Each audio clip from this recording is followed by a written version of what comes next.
കൂത്തുപറമ്പ് കൂത്തുപറമ്പ് മുനിസിപ്പാലിറ്റിയും 7 പഞ്ചായത്തോട് ചേർന്നാണ് Koothuparamba. കൂത്തുപറമ്പിന്റെ local ബോഡിയിലെ vote share നോക്കിയാൽ LDF ആണ് മുന്നിൽ 67,042% വോട്ട് പിടിച്ചിട്ടുണ്ട്.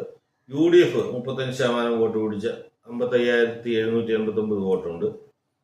അതേപോലെ BJP 26,000 വോട്ട് പിടിച്ചു, 16.7% ഉണ്ട്. അതേഴ്സ് 8,000 വോട്ടുണ്ട്, 5% ആണ് സ്വതന്ത്ര വോട്ട് വിളികളുള്ളത്. BJPക്കും കുറച്ച് 10% വോട്ട് ഉള്ളൊരു മണ്ഡലമാണ് കണ്ണൂരിൽ. LDFന് 92 മെമ്പർമാരുള്ളപ്പോൾ UDFന് 53 പേരാണുള്ളത്. NDA 14 പേരുണ്ട്, അതേഴ്സ് 3 ഉണ്ട്. പിന്നെ കൂത്തുപറമ്പിന്റെ ഹിസ്റ്റോറിക്കൽ അവരുടെ ട്രെൻഡ് എങ്ങനെയാണെന്ന് നോക്കാം. 2011 UDF ആണ് ജയിച്ചത്. KP മോഹൻ, അദ്ദേഹം INL LDFന്റെ ക്യാമ്പിലാണുള്ളത്. 2016 KK ശൈല ടീച്ചർ ഇവിടുന്ന് ജയിച്ചാണ് കൂത്തുപറമ്പിൽ നിന്ന്. LDF ആണ് ജയിച്ചത്. അതേപോലെ ഇതെല്ലാം ഘടകകക്ഷികൾക്കാണ് ഈ കോൺഗ്രസ് കൊടുത്തത്. JDUവിന് കൊടുത്തു, അദ്ദേഹം തന്നെ KP മോഹൻ തന്നെ അദ്ദേഹം തോൽപ്പിച്ചു.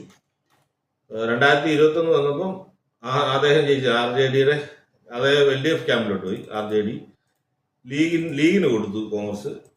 അങ്ങോട്ടും ഇങ്ങോട്ടും മാറിക്കൊണ്ടിരിക്കുന്ന ആൾക്കാർ മണ്ഡലമാണെന്ന് തോന്നുന്നു.